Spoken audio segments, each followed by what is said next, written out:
From Daily Trust News Center, this is the News Hour. On News Hour tonight, body of mechanic killed in Imo laid to rest in Jos. INEC assures Katsina residents that election would hold in bandits-infested local government areas. Osun residents changing food preferences due to rising prices. And Zambian police discover bodies of 27 men believed to be migrants from Ethiopia. Hello and a warm welcome. I'm Zainab Bala. The remains of Awali Ibrahim, a motor mechanic who was caught up in an attack launched by the indigenous people of Biafra, IPOB, has been laid to rest in Jos, the Plateau State capital. Eyewitness accounts say Isa Adamu, who was based in Imo State and worked as a truck mechanic, was one of 8 persons killed in the incident. Ado Musa completes the story. The remains of Awal Abdisalami, one of the victims of the Friday attack in Imo State, been arranged for funeral prayer in Jos, the Plateau State capital. Late Abdisalami, who worked as a truck mechanic in Imo, was later buried on Sunday morning amid tears, with sympathizers describing the incident as an unfortunate. Abdisalami was an unfortunate victim of an attack by terrorists who have tried to enforce a sit-at-home order in Imo and Enugu states. A witness of the attack, who hails from Jos and also works as a mechanic in Imo State, said gunmen suspected to be IPOB members arrived the scene and opened fire indiscriminately on persons at the scene of the incident. Members of IPOB were on operation when suddenly arrived the scene of the incident. They killed 8 people instantly, but none of the trucks in the area was burnt. The mechanic and one of the drivers were trying to fix one of the trucks that was faulty. Abdisalami's corpse, which arrived just on Saturday night, was buried amid tears in the early hours of Sunday. Abdisalami Haruna, father to one of the deceased, described the attack as an unfortunate, saying, late Awal had been his hope in life, being the breadwinner of the family. Well, Awal is a good boy. In fact, they contributed money and bought a car for me recently. And he even probably, when my last call with him, he now said that, Baba, when I come back, I will enjoy this motor. I said, okay, no problem, when you come. Hamza Al-Hassan, a member of the family, called on the government to take justice action on the activities of IPOB, as such action could escalate to other parts of the country. I really felt bad. This is a sad and worrisome development. Sympathizers at the funeral of the deceased, while expressing shock over the killing of Abdisalami, however, called on the federal government to do the needful to bring an end to the incessantly killing of innocent people in the southeast of the country. The attack is the latest incident attributed to a faction of IPOB led by Simon Ipa, who had announced a sit-at-home for 5 days.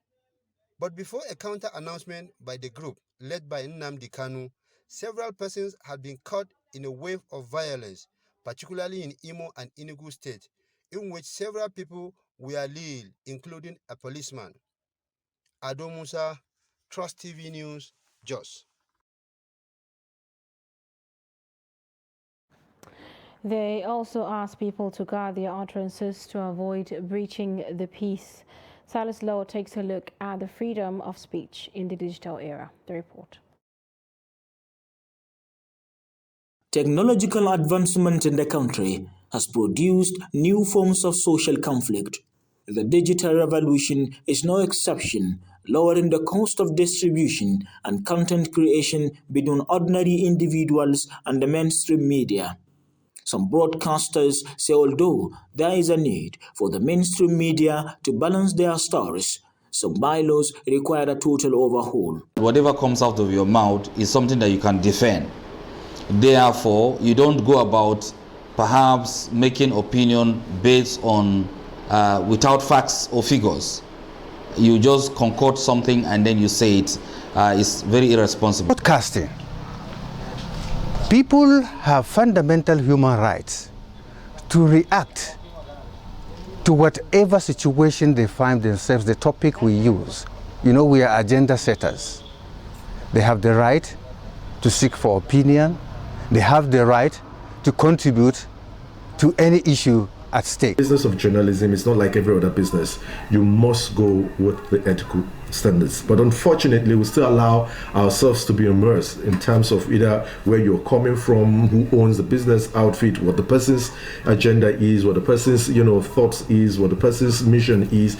All of these are impediments that we have to take away from the system to allow for us to do our jobs. Meanwhile, some residents speaking off camera on the theme of the World Human Rights Day 2022, Dignity, Freedom and Justice for All, urged the government to revisit the issues that led to the NSAS nationwide protest against the police in 2020 and other human rights related issues. A legal practitioner in Yola, Sunday Wigira, speaks on the responsibilities that come with freedom of speech. You should know that as much as you have rights guaranteed by the Constitution, so also the other person. So as much as you cherish your own, you should also know the other cherishes his own too. And so long as you are looking up to the government to protect your own human rights, you also have a duty to protect the right of any other person. They believe that spirit of activism will not die until the rights of Nigerians have been absolutely protected. From Yola, Salis Lawan, Trust TV News. Police in Bauchi State said reports alleging that 10 people were killed by kidnappers around newly oil-discovered field communities is false. The statement signed by police spokesman SP Ahmed Wakil said while the aim of the promoters of the unfortunate stories is unknown, such negative reports could undermine the efforts of the police and other security services in curtailing activities of crime in the state. Wakil said it becomes necessary to point out that the police have recorded tremendous success in its fight against insecurity, especially around the El Galeri axis. He said following the commissioning of the Kolmani oil field project site, the command deployed more operational assets and intensified intelligence gathering and visibility patrols in a bid to decimate the activities of non-state actors in the area. The statement said Police Commissioner Aminu Al-Hassan has urged media to always ensure they verify and authenticate their reports from credible security sources for factual reportage on the reality on ground. Armed bandits have killed the district head of Yankuzuk, Hamza Abdullahi Kugu of Zafi Emirate in Zamfara State. Reports say the district head was attacked by the bandits on his way back to his community from an official engagement last Friday. The monarch was shot and wounded in an attempt to abduct him. He was rushed to the Federal Medical Center in Gusau, the state capital, where he later died on Saturday night. Yankuzo is the hometown of the notorious bandit kingpin Ado Aliru, who was conferred with traditional title in Endozondaji Emirate in July this year. Many residents of Yankuzo community said the community has never witnessed a bandit attack since the inception of banditry within the state. Now, police authority in the state are yet to comment on the latest incident. Moving on, Independent National Electoral Commission has given assurances to residents of Katsina State that it will conduct elections in all the 34 local government areas of the state. The assurance is coming against the backdrop of fears that election may not hold in local government areas prone to persistent bandits attacks. Abdullahi Yamri reports. The electoral umpire allays fears that elections may not hold in some wards in Katsina State due to insecurity, saying the rumor has no basis. The electoral umpire, however, assures stakeholders that in the event of worsening insecurity in some communities, INEC will relocate the affected polling units to safer places to allow eligible voters exercise their franchise. Let me also take the opportunity to bring an update as to what we are doing in some of the areas in which we are facing some security challenge. The Electoral Act 2022 again has made clear provisions for the conduct of election in emergency situations. In specific terms, Section 24 of the Electoral Act 2022 provides for the Commission to, as far as is practicable, ensure that no persons displayed as a result of an emergency are disenfranchised. On the collection of permanent voters' cards, which is expected to commence on Monday, the resident electoral commissioner Yahya Makarfi charged eligible voters to collect their PVCs immediately. The resident electoral commissioner said INEC offices will remain opened for the collection exercise across the 34 local government areas of Katsina State. The collection of voters' cards will commence on the 12th of this month, and it will end on the 22nd of January 2023. Many residents have been asking questions about the possibility or other ways of conducting elections in security frontline local governments of Katsina State. Abdullahi Ismail Ahmadi, Trust Television News, Katsina. People's Democratic Party presidential candidate Atiku Abubakar and his running mate, Governor Ifeanyi Okowa, have reiterated their resolve to restructure the country to turn around the economic fortune of the country if elected in 2023.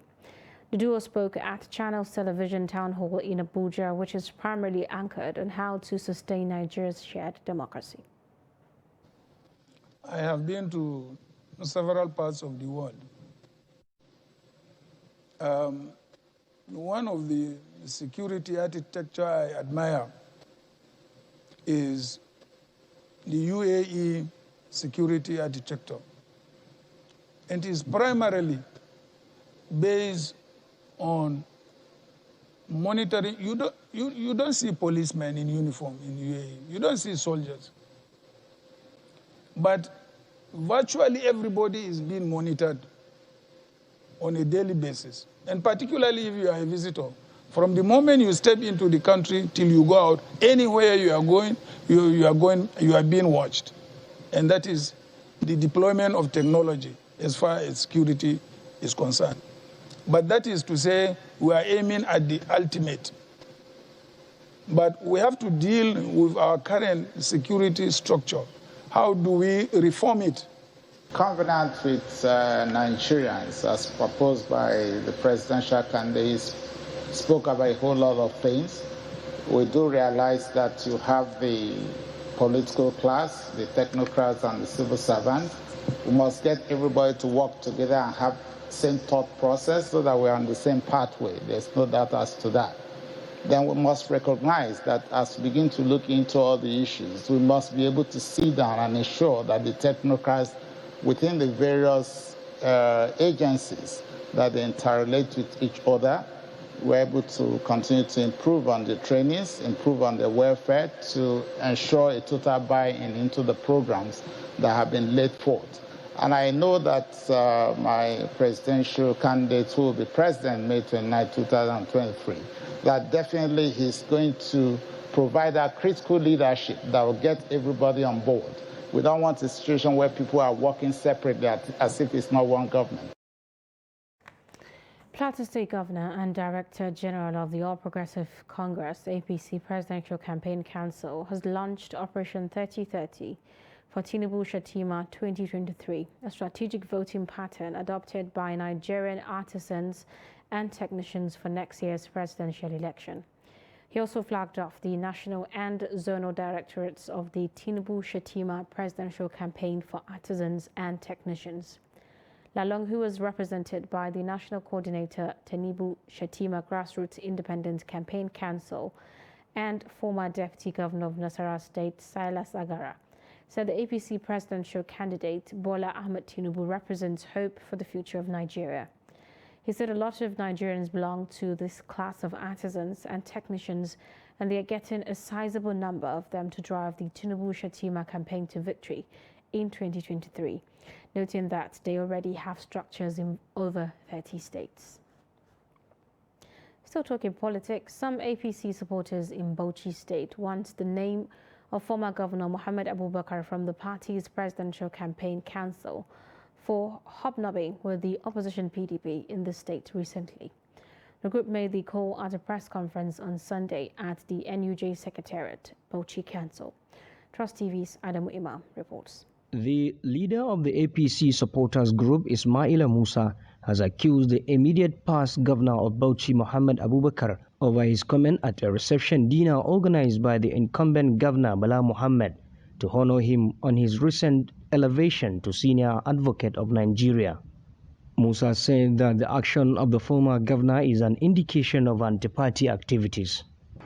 The APC and its candidate El Mashal organized a set forth for the son, being an APC member and also a presidential campaign council member.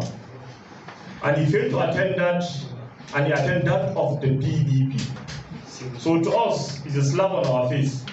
According to him, as an APC stakeholder and a former governor, Abubakar should not have made such comment without consulting party executives at the state level. And as politician, directly or indirectly, the words to us sounds as campaigning for the incumbent. Thank you. Abubakar's re-election bid failed in 2019 and is now a member of the All Progressives Congress Presidential Council from Bauchi State. Adam Imam, Trust TV News, Bauchi.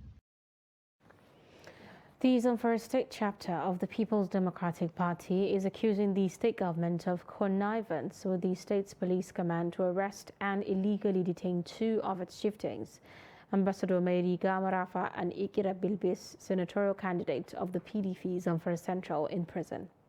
The PDP claimed that court had refused to grant the 2 chieftains of their party bail despite efforts to secure their release. The report. The People's Democratic Party, PDP, is calling on President Muhammadu Buhari and Inspector General of Police, IGP Alkali Baba, to intervene in what it described as illegal arrest and detention of 2 of the party chieftains imprisoned by the state government in connivance with the police. The acting chairman of the PDP claimed that the party had written to the European Union, Human Rights Commission, Department of State Services, DSS, National Security Advisor, Major General Babagana Munguno, over the harassment and intimidation of its members in Zamfara State, but nothing has been done regarding its complaint. He said democracy is being threatened in Zamfara State, northwest Nigeria, hence the Inspector General of Police, the Independent National Electoral Commission INEC, should take proactive steps to rescue the situation in the state before the 2023 general elections. We have written specifically to the DSS, we have written to the police, we have written to the Office of the Civil Defense, we have written to the National Security Advisor, we have taken our protest to the European Union, we have taken our protest to the American Embassy, including Human Rights, Amnesty International. We are still waiting, nothing has been done. The party appealed to all members and supporters to continue to remain law-abiding as efforts are being made to secure the release of their chieftains in prison and protect members from harassment and intimidation from the ruling All Progressive Congress APC in the state. The Zamfara State Police Command, however, declined to comment on the allegation leveled against them by the PDP of conniving with the state government to arrest its members unlawfully in the state. The campaigns ahead of the elections next year have gained momentum in the last few weeks, with candidates making promises that they will change the lives of citizens once they get to office. But the issues remain largely uninterrogated, and personal slurs have dominated the campaigns. In this special report, Kainde Amodu looks at issues surrounding fuel subsidy and the revival of the nation's refineries and what candidates are saying. The National Assembly is the bastion of democracy, which has in front of it a raised-up hand with a mallet in it.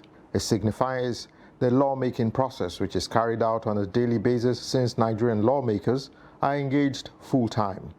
Despite their full engagement, the 469 lawmakers have not found a reply to a crucial problem since the advent of democracy in 1999. For over 23 years now, the sellers of jerrycans have fed off dislocations in the petroleum sector. No government has so far found a solution to the problem of fuel scarcity. This regime, which doubted that fuel subsidy even existed, has been forced to acknowledge its presence Another election year has rolled in, and fuel subsidy is one of the burning issues candidates have to address. Most presidential candidates are in agreement that subsidy must go because of the huge amount it gobs annually. Subsidy is organized crime. I will not allow any form of criminality as president of Nigeria. A, the amount of fuel they say we consume cannot be consumed by this country. There's an empirical evidence. We are about the same size as Pakistan. Pakistan, we are about 210, 220. Pakistan is about the same size. They have more roads. We probably have same number of vehicles, or they have even more. Yet, their fuel consumption is a third of ours. So who is drinking the balance? That's where we'll start. You see, we are very clear on the issue of fuel subsidy. When we realize that there is too much corruption involved on the issue of subsidy, too much of it. Now that's our first place of call. Once that is done, the second stage is look at it holistically and see what can be done about it. But I can tell you, no government can survive with the amount of money that this government is spending on subsidy. It can't work. Subsidy has three components to it. Component number one is why should it be there at all? Because of the exaggerated costs of supply. And that is linked back to that question on the refineries. Second question, which I think is even more important, is the fraud component of it. But are there any specific strategies to manage the backlash of fuel subsidy removal?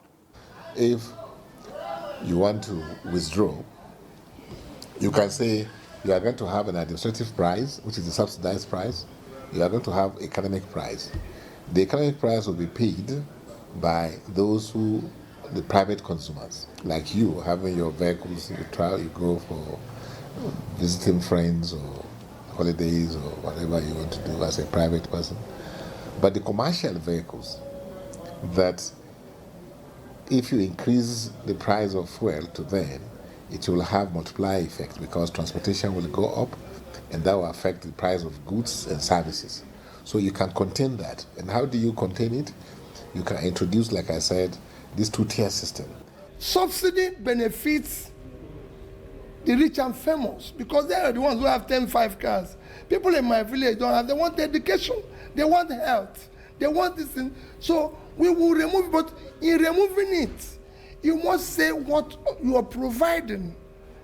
I will use some of the resources, other resources, to make sure that we come up with local refineries, which is not rocket science. Closely tied to fuel subsidy is making the refineries work in light of the glaring hardship importation of fuel has introduced to everyday life. There are two ways to look at it. You will have legacy refineries, the existing ones. One in Warri, two in Port Harcourt, one in Kaduna. Now, that's one. If you do smaller refineries that are modular in nature and you can actually run section by section, in 24 months, you will do the commissioning from the moment you do the foundation laying. So, how many of 24 months have been the life of this administration? Candidates may be keeping the specifics of solving these twin problems to their chests because they don't want their competitors copying their strategies. But such reticence may rob the citizens of the opportunity to vote in the candidate that can really turn things around. From the federal capital, Kehinde Amudu, Trust TV News. Still talking politics, Accord Party will be among the 18 political parties contesting for the presidential election in February next year. A part of series on candidates, Segid Ibrahim profiles its presidential candidate, Professor Christopher Imumole. Take a look. The presidential candidate of the Accord Party, 39-year-old Christopher Imumole, adjudged to be the youngest of all 18 candidates contesting the 2023 presidential election, seems determined to challenge the old political order and cause a paradigm shift for more youth-driven governance in the country's political systems.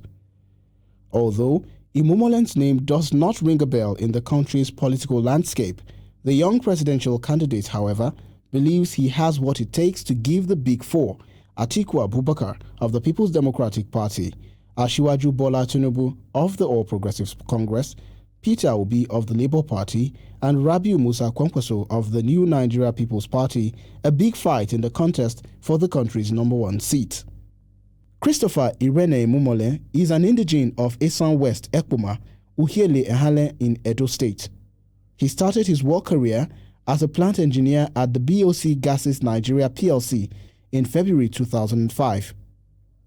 Christopher studied at the University of Benin, the University of Lagos, and the Pan American University of Nigeria, amongst other professional institutions. Imomole holds 2 PhD academic degrees in engineering research and educational management, with a 3rd PhD in view. He also possesses 3 master's degrees and bachelor's in mechanical engineering, with over 20 globally recognized certifications. Imomole secured the ticket of the Accord Party to run for the presidency in 2023. He was declared the winner of the party's ticket at the presidential primary election held in Abuja on the 4th of June. He won the exercise by voice vote after the second contender in the race stepped down for him. My contesting for presidency as the only youth in the race is basically to have a voice for the youth. The youth in Nigeria do not have a voice politically. We are only used as political talks. We are only used as agent of destruction. We are only being manipulated to believe that other candidates who are above 60 years are youths. I think my coming out is to give encouragement and to give motivation to all youths out there. But how far can Imomole go in his quest for the country's #1 political office? Does he have the needed political clout, nationwide political structures, followership, and above all, deep financial muscle to outwit the Big Four in the forthcoming election? These are critical questions pundits say are very important to determine whether Imomole is a contender or just a pretender in the 2023 presidential race. Well, there you go. You're still watching NewsHour on Trust Television. Coming up. Body of mechanic killed in Imo laid to rest in Jos. Details of this after the break. Stay with us. Ba a iya sutura da abinci jin daɗin duniyar mu ya ƙare. Za ka iya more rayuwarka da kayan alfarma na kamfanin Vento Furniture kamar su Ladi Corner Sets, Escape Sofa Sets, Acadia Sofa, Piano Sofa Sets, Sofa Corner Sets, Vento Sofa Sets. Sannan kuma za ku iya saka ƙayatattun gadaje na alfarma a ɗakunan kamar su Gold Cream Bedroom Sets ko kuma ku wadata falonku da kujeru na alfarma irin su Sare Royal Set da Acadia Dining Sets. Ofishoshinku kuwa za ku iya saka manya-manyan kujeru na kece raini domin walwala da jin daɗin ku da abokan hulɗa. Kamfanin Vento Furniture ya tanadar muku gadajen bacci na yara masu inganci, kayan ɗaki irin na angwaye da amare har ma da sarakuna. Muna da shagunan mu a gurare kamar haka: 79 Allen Avenue, Ikeja, Lagos; 7A Azikiwe Road, Port Harcourt; 25 Glover Road, Ikoyi, Lagos; Shop U1 Jabi Lake Mall, Abuja, da kuma 4330 Walker Road, Windsor, Ontario ga mazauna ƙasar Canada. Vento Furniture, mun zagaye ko'ina. Now, as part of efforts to support Africa's goal of strengthening... Now, looking at the activity chart, as you can see right here, a total volume of 130... a Boko Haram crisis that at that time was restricted to Yobe. How secured are they? You can see security men with blood. This is the road leading up to the... Already, if you look at England squad, you are looking at EPL, you are looking at their names. You are not looking at...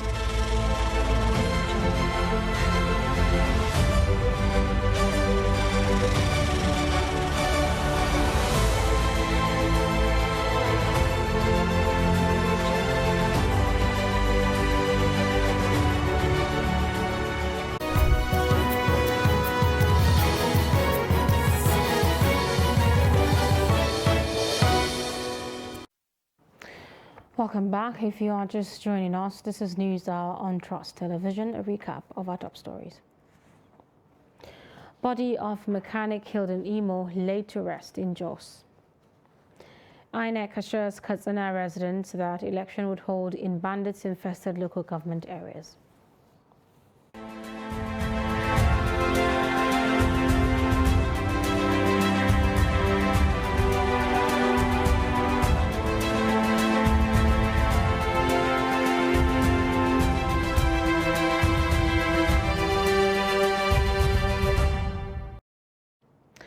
The current inflation ravaging the country is continually taking its toll on Nigeria and aggravated poverty in the country.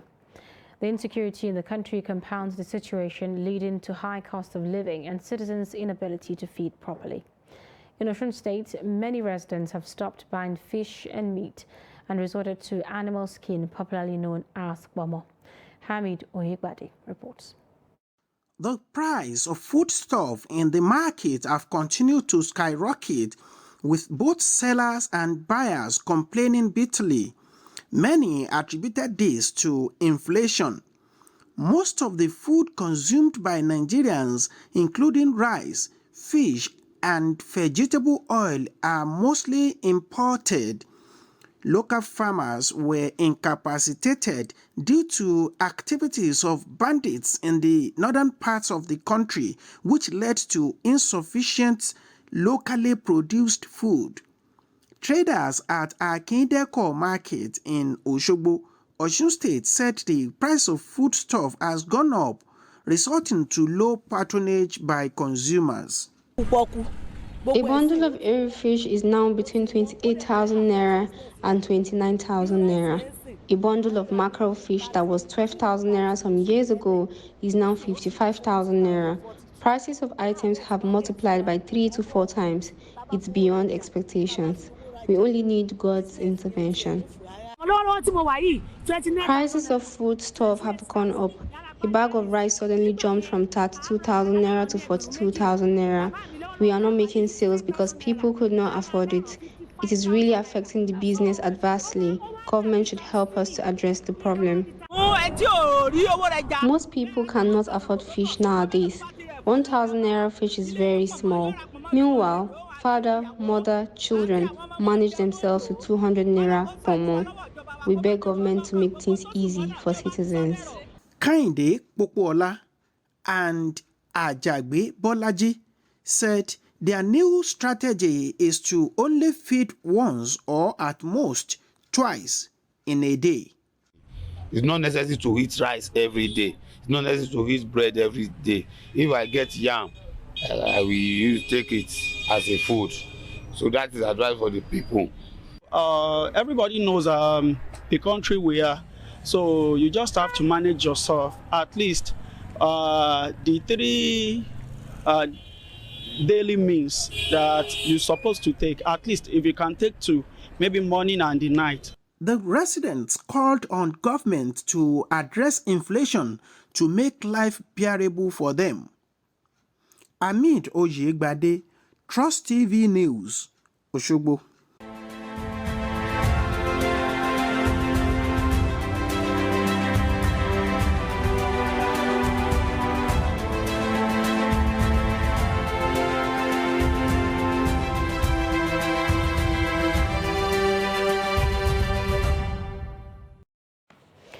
The leadership of the Presidential Campaign Organization of the People's Democratic Party has approved the appointment of Osun State Governor Senator Ademola Adeleke as a member of the Campaign Council. Adeleke was appointed as the chairman of the Southwest Coordinating Committee of the Campaign Council, according to a notice signed by the Director General of the PDP, Governor Aminu Tambol, on Saturday. Other key PDP members were also appointed to head strategic campaign offices to steer the Atiku Abubakar presidential bid. Senator Dino Milai was appointed the Director of Public Affairs. Now, the Campaign Council also made appointments of zonal liaison desk officers.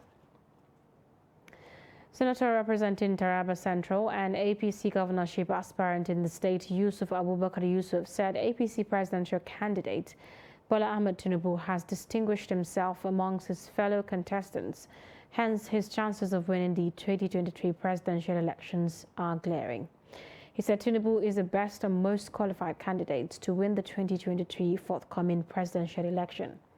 The Taraba Central Senator stated this during an interview with Trust TV in Yola, the Adamawa State capital. Very, very well for Lagos. And he's been, a bridge builder. I think he has extended, his sense of fellowship to so many sectors of this country, and he has been a friend to so many. That is why, example, the Jagaban of Borgu, Borgu is in the north, so he must have done extremely well, to have been given that title of Jagaban of Borgu. So our expectation, that he is going to do better. He is going to do much, much better. And then once he has the people behind him, just like what he has said, it is not him, it is the people he has around him that will do the working. And I think in Nigeria, by the grace of God, we have intelligent people, we have workers, we have people who can really, really work well for the benefit of this. If you talk of Tinubu, he has touched many lives, not only in Yoruba land. Tinubu has gone beyond what you think of. He's a man of a people, he's a man of integrity, he's a man to be loved. He in fact, you want to associate yourself with Tinubu. Why? Because he's a liberal human being. Goods worth millions of naira have been destroyed by fire at the Ogbo Sisi Timber Market, Bridgehead in Onitsha, Anambra State. The inferno, which razed some shops in the market, reportedly started late in the evening on Saturday. This is coming less than 1 month after the drug and main market, all in the commercial city of the state, were gutted by fire. Confirming the incident, Fire Chief Engineer Martin Ogbili said no life was lost in the incident. He said his men were immediately deployed to the fire scene, adding that the cause of the fire is yet to be ascertained. The right to express one's feelings on issues comes with restrictions which affect individual freedom of speech. These restrictions, which are sometimes enshrined in legal documents, are meant to check excesses among people. Our reporter Abubakar Abdullahi sent in this report on the observance of freedom of speech by Nigerians. Freedom of speech is the right to speak, write, and share ideas and opinions without facing punishment from government or anyone who is at the receiving end of the speech. The legal practitioner, Christian Okonkwo, while giving an insight on freedom of speech, described it as a fundamental human right that has limitations. Is a fundamental human right. In fact, the right is wider than what we expect because it even contains in people's accepted and people's rights. But what happens is that right, there's limitations when every right you have as an individual can be curtailed. He maintained that it is the responsibility of all citizens to express their views on what is happening in society. It is only when you are being in prison, you are being detained. You have committed an offense, you are being detained for the police or anywhere, or maybe in the prison custody, that can be, you have a limitation to freedom of speech. But in practice, it's not that way. The legal practitioner declared the attitude of some citizens who take advantage of social media to abuse freedom of speech by expressing views that are capable of causing damage to individuals or even breaching the peace, adding that it is justifiable for security agencies to affect the arrest and prosecution of such individuals. For many, more needs to be done in the area of enlightenment for the public to be more aware of the freedom guaranteed them so that they can make meaningful contributions on issues affecting the country. Leaders of civil society organizations need to do more in terms of orientations, in terms of sensitization, in terms of creating awareness to the citizens first, because there are people who certainly they are suffering due to one thing or the other, but to express them, that fear is there. So by the time the more awareness is done to remove the fear in their minds, they'll come up to express their views in a peaceful manner. He said security agencies and judiciary should also ensure that citizens are allowed to express their views to enable them feel a sense of freedom. The need to end barbaric acts that greeted the Second World War as a way of promoting universal human rights has again been emphasized. This was the focus of discussions at the 2022 commemoration of the International Human Rights Day in Abuja. Chamun Dabeng reports. The theme for this year's commemoration is dignity, freedom, and justice for all, a theme that reverberates in the Nigerian society. In 2021, Nigeria was accused of numerous human rights crimes in the 2021 Country Report on Human Rights Practices, produced by the U.S. Bureau of Democracy, Human Rights and Labor. Allegations by the organization included arbitrary detentions, illegal and arbitrary killings by both state and non-state actors, enforced disappearances by the government, terrorists and criminal organizations, amongst others. In total, 62 cases of arbitrary arrests, ill treatment and torture were documented. Ambassador-at-Large IHRC Duru Hezekiah speaks on the value of the document. They said that development, of course, development, infrastructure, they are part of our rights. But when this development is not sustained, it's insufficient. When development is not people-oriented, it's insufficient. When people are not enjoying the development, it's not impacting in our lives, it doesn't make sense. And that is why they say that development must be sustainable. Development must protect the rights, must respect the rights of the people.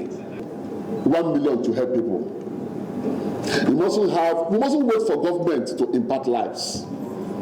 Everybody, you can do it with the little you have. If you are faithful in that little, God will give you more.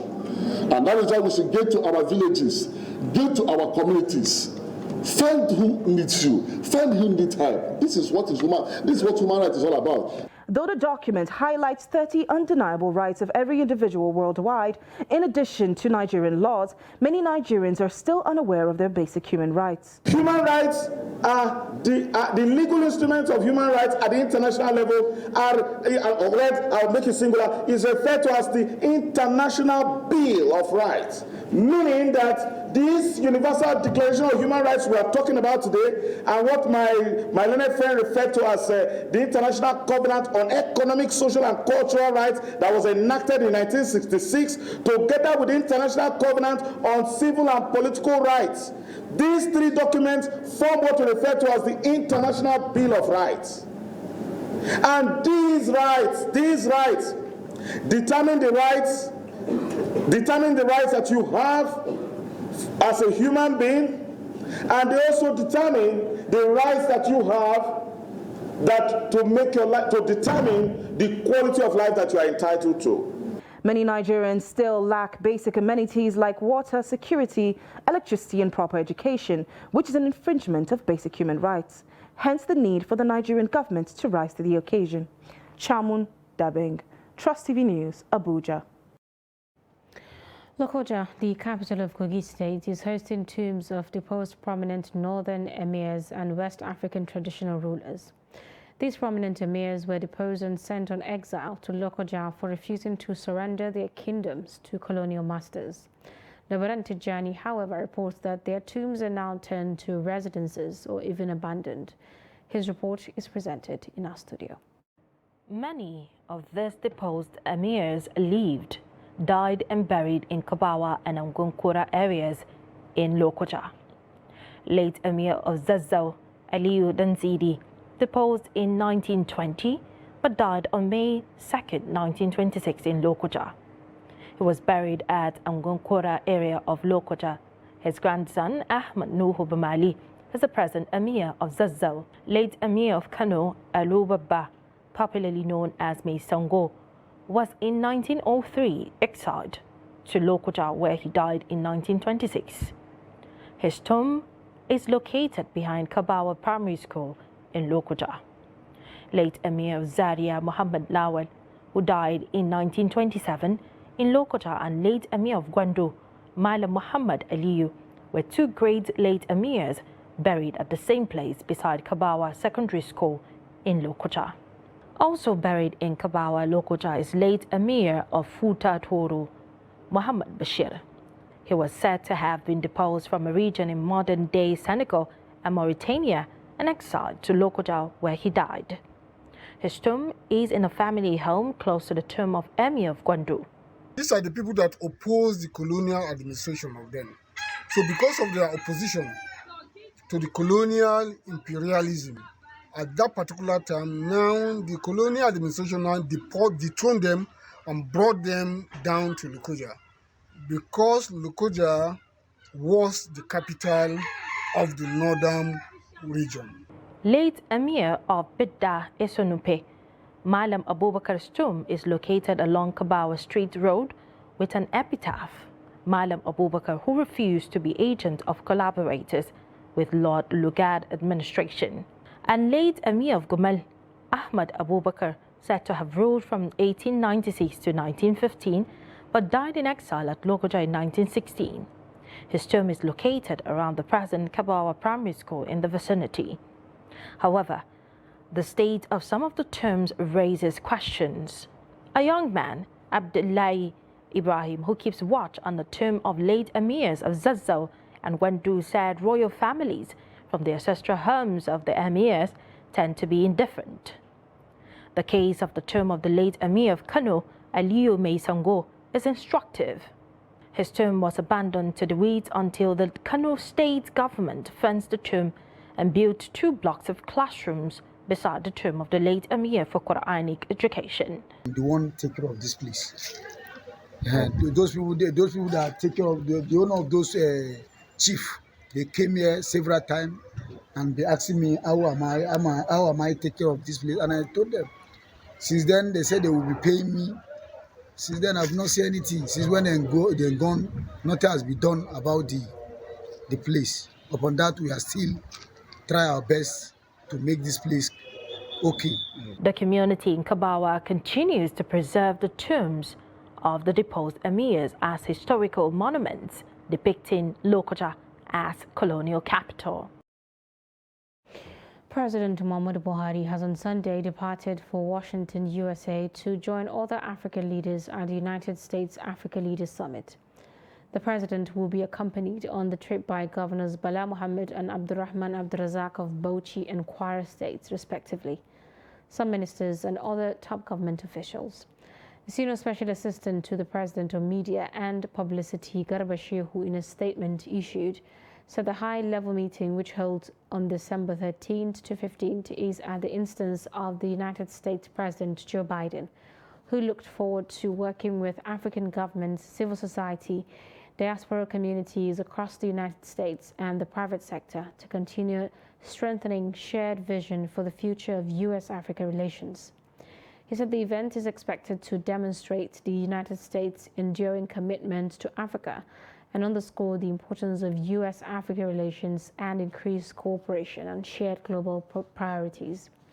He added that the summit further seeks more pragmatic ways to foster new economic engagement, advance peace, security, and good governance, reinforce commitments to democracy, human rights, and civil society, as well as work collaboratively to strengthen regional and global health security.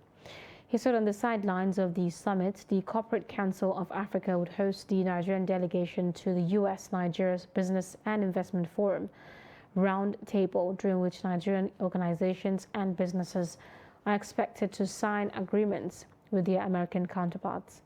Shehu said President Buhari is expected back in the country on Sunday, December 18th.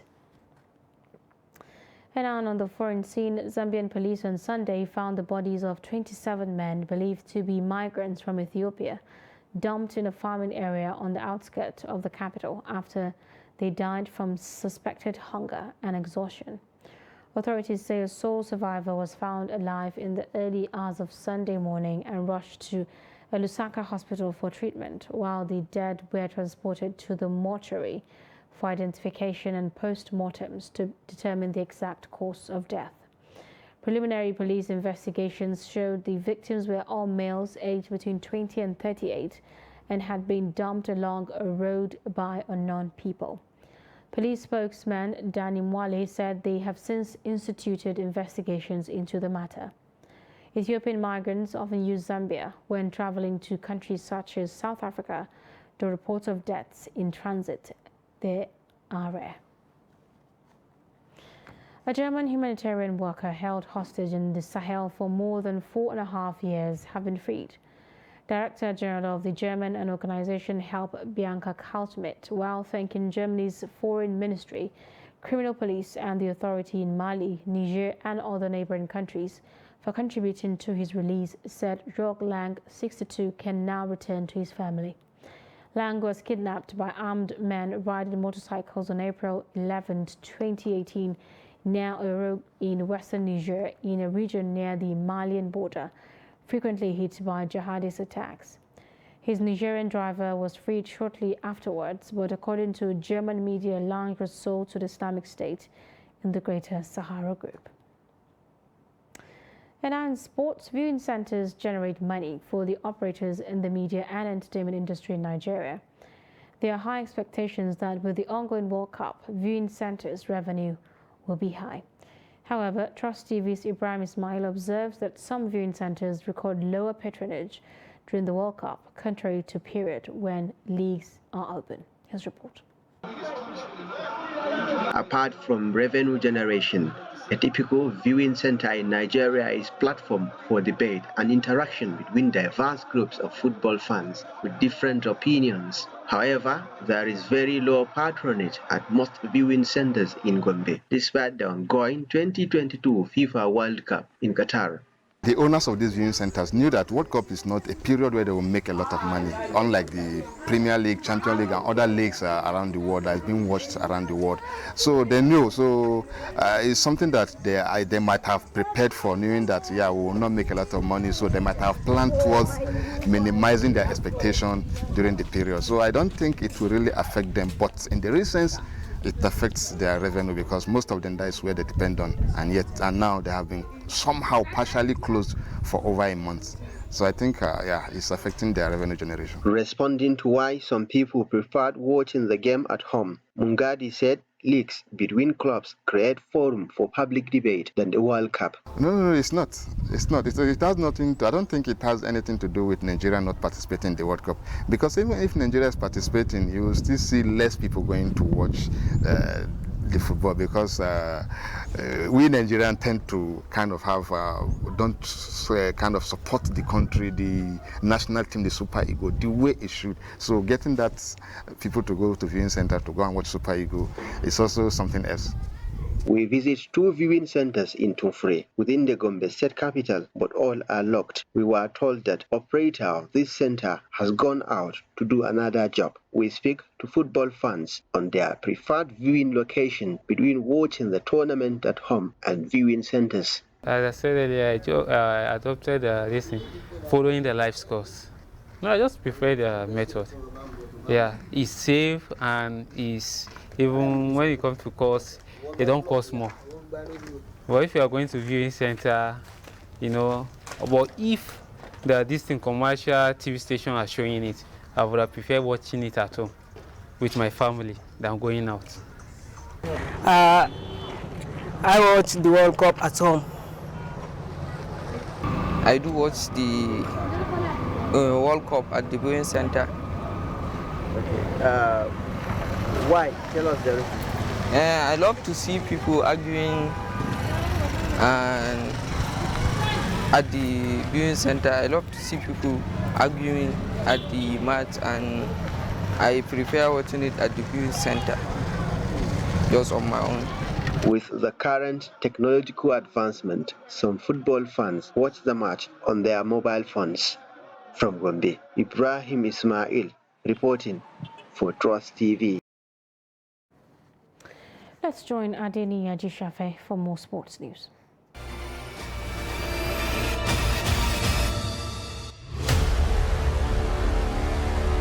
The need to use sports as a peace-building initiative was the focus of a public lecture organized by 5-Star Football to sensitize Nigerians on how sports impart peaceful coexistence in the country. African Big Soccer Union President Mahmoud Adejia, speaking on peace and unity using grassroots sport, says Nigerians owe themselves the responsibility of promoting peace using sport, which cuts across tribe, religion, and also functions as a universal language. For sports, it's a very, very important tool in promoting peace and unity. And part of what sports and also the grassroots brings is that element of networking. I'm sure I'm seeing new faces here, and where for some of us we're meeting for the first time, But before we leave here, we found out that we're able to network, and get to build something from here. And that is why I think this project is really, really key. Managing Director, Five Star Football, Olumide Aturu, says the aim of bringing one Nigerian Cup is to promote peace and unity before, during, and after the elections. Recently, or over the past years, it's the word peace, the word unity has been neglected, I will not lie. So now that elections are coming, we said, let's come together, a group of youth of people, all of us together, entrepreneurs, anything that you're doing as a Nigerian, let's come together and bring one voice, come out with one voice to promote peace and unity. And what is that best thing to use? Football.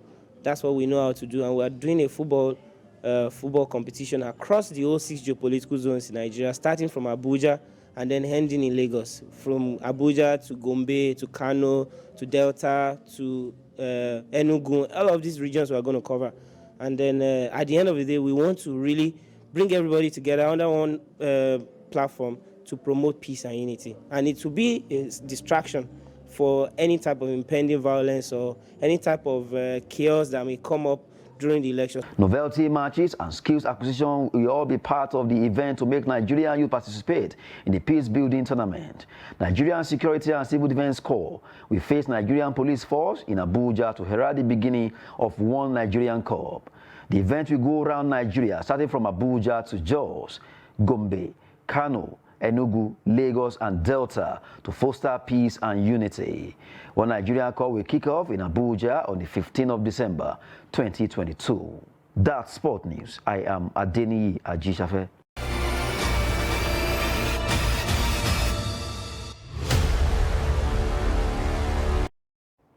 Well, with sports, we wrap up news for tonight. Do not forget to follow us across all our social media platforms. I'm Zainab Bala. Thanks for your time and company.